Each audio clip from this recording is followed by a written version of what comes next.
नमस्कार दोस्तों, स्वागत करता हूँ आप सभी का आपके अपने चैनल एक्सीलेंट गुरुकुल में।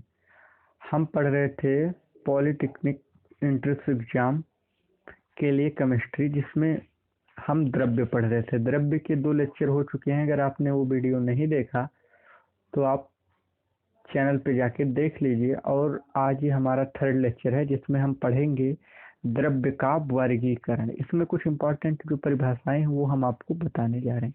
इससे देखो, जो द्रव्य होता है, द्रव्य पहले लेक्चर में हमने बताया था, द्रव्य वो होता है जो स्थान घेरती है तथा जिसमें भार होता है। अब ये द्रव्य भी 2 प्रकार के होते हैं। कौन कौन से? एक होता है शुद्ध पदार्थ, एक होता है अशुद्ध पदार्थ। अशुद्ध पदार्थ, ये अशुद्ध पदार्थ क्या होता है? अशुद्ध पदार्थ मतलब मिश्रण जो कई तत्वों से मिलकर बना होता है। और शुद्ध पदार्थ जो केवल अपने बिना किसी मिलावट के बना होता है, उसे हम शुद्ध पदार्थ कहते हैं। देखो, जैसे इसमें कुछ कुछ जो इम्पोर्टेंट परिभाषाएं, जैसे देखो, तत्व क्या होता है? यौगिक। उसके बाद तत्व में देखेंगे धातु, अधातु, उपधातु। और ये जो अशुद्ध पदार्थ हैं, इसके हैं समांगी मिश्रण, विषमांगी मिश्रण। तो देखो, शुद्ध पदार्थ हुए द्रव्य जिनका रासायनिक संगठन निश्चित होता है, शुद्ध पदार्थ अथवा शुद्ध द्रव्य कहलाते हैं। ये 2 प्रकार के होते हैं, तत्व और दूसरे यौगिक। तो तत्व क्या होते हैं? तत्व वो द्रव्य जो केवल एक ही पदार्थ के परमाणुओं से मिलकर बने होते हैं। जो केवल एक ही पदार्थ से परमाणुओं से मिलकर बने हों, उनको हम तत्व कहलाते हैं। ठीक। अथवा जो किसी भी विधि से 2 या 2 से अधिक भिन्न गुणों वाले पदार्थों में विभाजित नहीं किया जा सकते और ना ही बनाए जा सकते, तत्व कहलाते हैं। ये मतलब इसमें अन्य पदार्थों में इसको विभाजित नहीं किया जा सकता। जैसे लोहा हुआ, लोहा Fe, mercury Hg, copper Cu, oxygen O आदि। अब देखो, इसमें लिखा हुआ है कि अब तक लगभग 108 तत्वों की खोज हो चुकी है। और तत्वों का मुख्य स्रोत भूपर्पटी है। भूपर्पटी मतलब जो उसकी परतें हैं, भू की परतें, उसी को कहा जाता है भूपर्पटी। भूपर्पटी में सर्वाधिक पाया जाने वाला तत्व ऑक्सीजन है। ठीक, जो एक अधातु है। अब देखो, यहाँ पर इस क्वेश्चन को आप मतलब अपने माइंड में रखिएगा कि ऑक्सीजन जो है वो एक अधातु है। एल्युमिनियम भूपर्पटी में सर्वाधिक मात्रा में पाया जाने वाला धातु है। इसको आप अपने दिमाग में रखिएगा। और तत्वों का उनके गुणधर्मों में समानता के आधार पर निम्न 3 भागों में विभाजित किया गया है। देखो, तत्व जिनमें धात्विक चमक होती है, चमक, उच्च। अब ये धात्विक चमक क्या होती है? धात्विक चमक मतलब जो धातुओं के चमकने की गुण होती है, वही धात्विक चमक होती है। अब उच्च उष्मा चालकता, ये उच्च उष्मा चालकता क्या होता है? उच्च उष्मा चालकता मतलब उष्मा के प्रवाह को एक स्थान से दूसरे स्थान तेजी के साथ जो प्रवाह करे, वही उच्च उष्मा चालक पदार्थ है। उच्च विद्युत चालकता, ये उच्च विद्युत का भी चालक होता है। आघात वर्धनीयता, आघात वर्धनीयता मतलब अगर हम कोई पदार्थ, उसको अगर हम किसी स्थान पर रखकर उसको पीटे, मतलब ऊपर से उस पर प्रहार करें, तो उसके आकृति में बदलाव आ जाए, मतलब वो थोड़ा उसका साइज बढ़ जाए, तो उसको हम कहते हैं आघात वर्धनीयता। मतलब आघात करने पर वो बढ़ रही है। तथा तनन सामर्थ्य आदि गुण पाए जाते हैं, तो उनको हम धातु कहलाते हैं। धातु में जैसे होता है तांबा, लोहा, Fe, लोहे को Fe कहा जाता है, चांदी Ag, पारा Hg, जस्ता, जिंक आदि तत्व धातु हैं। इसमें केवल परिभाषा है जो जिससे कुछ क्वेश्चन आते हैं, इसलिए मैं आपको इसमें जो मोस्ट इम्पोर्टेंट है वो पढ़वा दे रहा हूँ। देखो, तत्व जिनमें धातुओं से विपरीत गुणधर्म पाए जाते हैं, आधातु कहलाते हैं। देखो, अब विपरीत गुणधर्म मतलब इसमें उच्च चालकता नहीं, विद्युत चालकता नहीं पाई जाती, ये आघात वर्धनीयता नहीं है। अब देखो, अगर आप आयोडीन ले लो या सल्फर ले लो, कोई भी, अगर आप उस पर आघात करोगे तो वो बढ़ेगा नहीं, इसलिए उसमें आघात वर्धनीयता का गुण नहीं पाया जाता। आयोडीन हो गया, हाइड्रोजन हो गया, ऑक्सीजन हो गया, क्लोरीन हो गया, ब्रोमीन हो गया। ठीक। अब वो तत्व जिसमें धातुएं और अधातुएं दोनों के गुण पाए जाते हैं, उन्हें हम कहा जाता है क्या? उपधातु उन्हें कहा जाता है। उपधातु में आता है जर्मेनियम, आर्सेनिक, एंटीमनी, ये उपधातु हैं। देखो यौगिक में हम देख लेते हैं, यौगिक में क्या क्या आता है।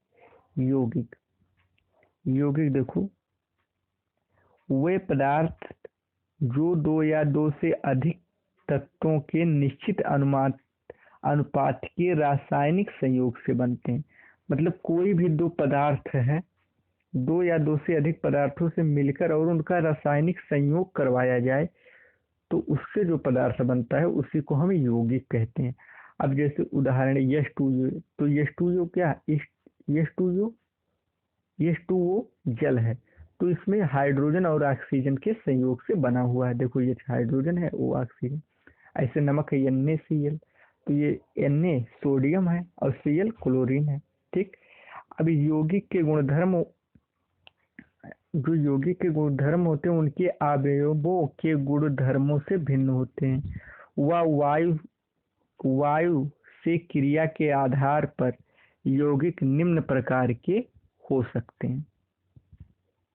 अब देखो, एक होता है उत्फुल्ल पदार्थ, वे क्रिस्टलीय यौगिक जो वायु में रखने पर अपना कुछ अथवा संपूर्ण क्रिस्टलीय जल वायु को दे देते हैं। मतलब जो जल होता है क्रिस्टलीय जल वायु को दे देंगे और उत्फुल्ल पदार्थ हो जाएंगे। जैसे फेरस सल्फेट हुआ, फिटकरी हुआ। फिटकरी का सूत्र याद रखेंगे, K2SO4 Al2SO4O3 और 24H2O। उसके बाद धामन सोना हुआ। आज उत्फुल्ल पदार्थ हैं, इनको अगर आप नमी में रख देंगे तो इनके जो क्रिस्टलीय जल होंगे वो ये वायु में चले जाएंगे, इसलिए इसको कहा जाएगा क्या? उत्फुल्ल पदार्थ। एक होता है आर्द्रताग्राही पदार्थ। अभी आर्द्रताग्राही क्या होता है? जैसे वो यौगिक जो नम वायु में रखने पर वायु से नमी होने के कारण हाइड्रेट या हाइड्रोक्साइड बनाते, परंतु संतृप्त वह विलयन विलयन संतृप्त वह विलयन, मतलब वह विलयन जिसमें यौगिक एक ही ओर अधिक मात्रा नहीं घोली जा सकती, नहीं बनाते। मतलब इनमें कितना भी घोली जा सकती, ये आर्द्रता ग्राही पदार्थ कहलाते हैं। जैसे निर्जल कॉपर सल्फेट, बुझा हुआ चूना, निर्जल सोडियम कार्बोनेट आर्द्रता ग्राही पदार्थ है। अब देखो पृष्ठ भेद पदार्थ, ये क्या होते हैं? वो यौगिक जो नम वायु में रखने पर वायु से नमी ग्रहण करते हैं, संतृप्त विलयन बना लेते हैं, वो पृष्ठभेद पदार्थ कहलाते हैं। ठीक। अब देखो इसमें क्या हुआ, सोडियम हाइड्रोक्साइड हुआ, पोटेशियम हाइड्रोक्साइड हुआ, निर्जल कैल्शियम क्लोराइड हुआ, फेरिक क्लोराइड हुआ। ठीक, ये सब पृष्ठभेद पदार्थ कहलाते हैं। अब देखो एक होता क्या, अशुद्ध पदार्थ एवं मिश्रण। अभी अशुद्ध पदार्थ क्या होता है? अशुद्ध पदार्थ वे द्रव्य जो दो या दो से अधिक द्रव्यों के किसी भी अनुपात में मिलाने पर बनते हैं, उनको द्रव्य कहते हैं। जैसे चीनी और नमक का मिश्रण हुआ, ये अशुद्ध हुआ। अब देखो मिश्रण भी दो प्रकार के होते हैं। कौन कौन से? देखो समांगी मिश्रण और विषमांगी मिश्रण, आपको हम यहाँ पर बता रहे हैं।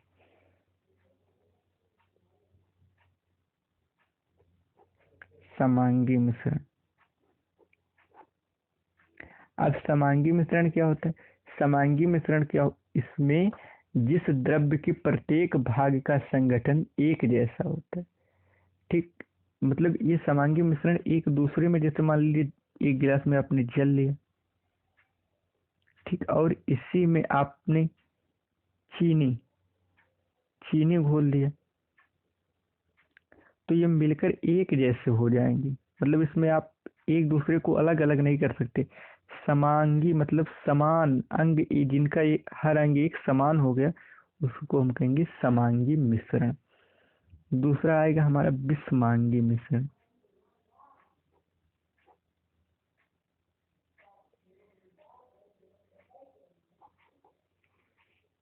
देखो विषमांगी मिश्रण क्या होता है, इसमें अगर हम मतलब दो वस्तुओं को मिलाएं और इनका मिश्रण करें तो इनका संगठन जो होता है वो एक जैसा नहीं होता, उसे विषमांगी। जैसे मान लो बालू हुआ,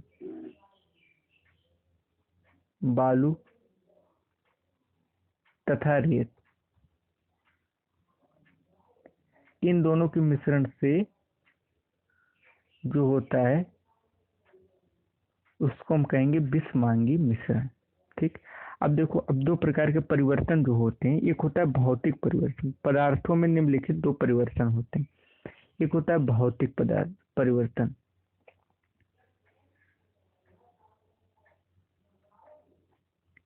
एक होता है रासायनिक पदार्थ परिवर्तन।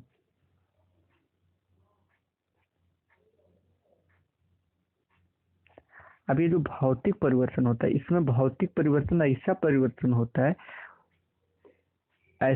होता है कि इसमें अगर मान लो भौतिक गुण धर्मों में अस्थायी परिवर्तन होता है, जो उनके भार और रासायनिक मतलब इसके जो भार हैं और रासायनिक संगठन मतलब रासायनिक जो प्रकृति है वो अपरिवर्तित रहती है और कोई नया पदार्थ नहीं बनता। जैसे मान लो मतलब ये कुछ देर के लिए ही परिवर्तन होता है, फिर जैसे मान लो बल्ब का जलना,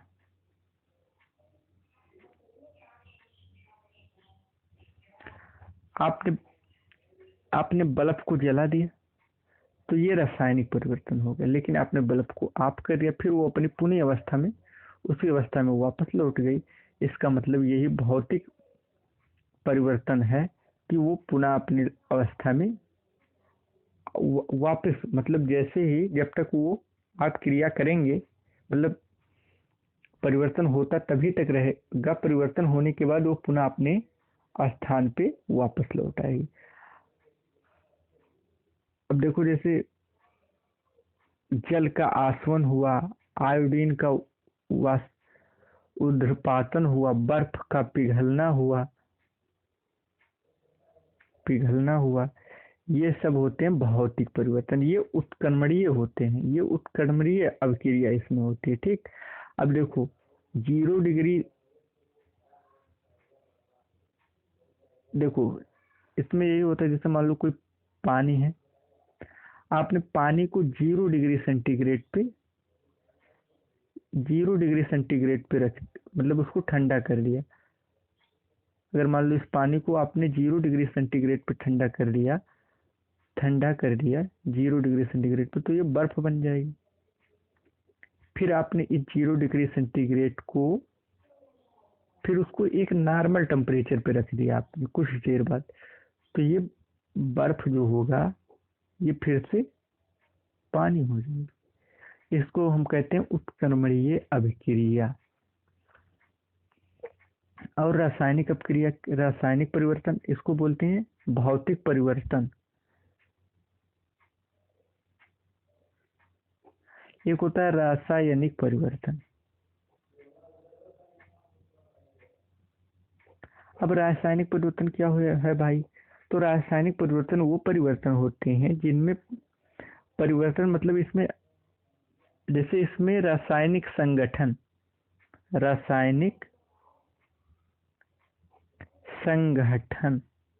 संगठन ठीक, तथा गुणधर्मों की जो प्रकृति होती है, गुणधर्म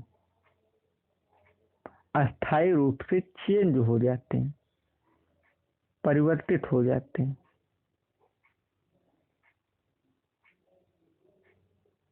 जैसे मान लो दूध से दही बनना,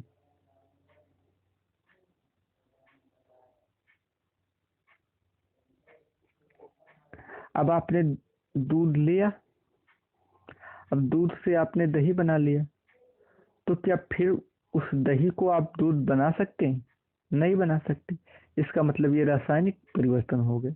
और भौतिक परिवर्तन में क्या हुआ, बल्ब, जैसे मान लीजिए कोई भी बल्ब है, मान लीजिए कोई भी सेफल या कुछ भी आपने जला हुआ है, आपने स्विच ऑन किया स्विच तो ये जलने लगा, ठीक, प्रकाश निकलने लगी। आपने इसको ऑफ कर दिया, खत्म हो गई। तो मतलब इसमें इसके प्रकृति में कोई चेंज नहीं हुआ इसको, तो ये कहलाएगा कि आप भौतिक परिवर्तन।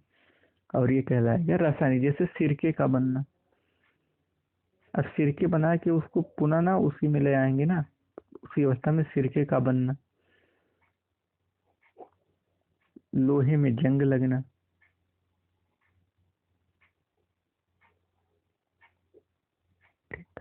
अब चलो अब हम आ जाते हैं किस पे, अब हम आ जाते हैं क्वेश्चन पे। देखो कुछ क्वेश्चन करते हैं, उसके बाद बाकी के सब कल देखेंगे। देखो इनमें से कौन द्रव्य नहीं है। अब द्रव्य की परिभाषा हमने आपको बताया था कि द्रव्य वो होती है जो स्थान घेरती है तथा जिसमें भार होता है। अब देखो प्रकाश से, प्रकाश स्थान, देखो लकड़ी है स्थान घेरती है, कोयला स्थान घेरती है, भार होता है। हाँ दोनों क्वालिटियां हैं, मतलब ये द्रव्य है। लकड़ी स्थान घेरती है, भार होता है, द्रव्य है। कापर स्थान घेरती है, भार होता है, द्रव्य है। लेकिन प्रकाश ना स्थान घेरती है न इसमें भार होता है। अब देखो यम पदार्थ, यम ग्राम द्रव्यमान के लुप्त होने पर ऊर्जा, तो आपको हमने बताया था एक आइंस्टीन का नियम जो था, E बराबर एम सी स्क्वायर आर्ग। और यहाँ यम ये जो नष्ट हुआ प्रकाश का द्रव्यमान है और सी प्रकाश की चाल है, तो इसमें से क्वेश्चन ऑप्शन का बी सही है। अब देख लीजिए प्राकृति, प्राकृति में जल किस अवस्था में मिलता है, तो ठोस में मिल सकता है हमें, द्रव में भी द्रव में तो मिल ही जाता है, और गैस में भी मिलता है। मतलब ठोस द्रव गैस तीनों में यही ऑप्शन इसका सही है। अब देखो यहाँ एक और देखते हैं। देखो ये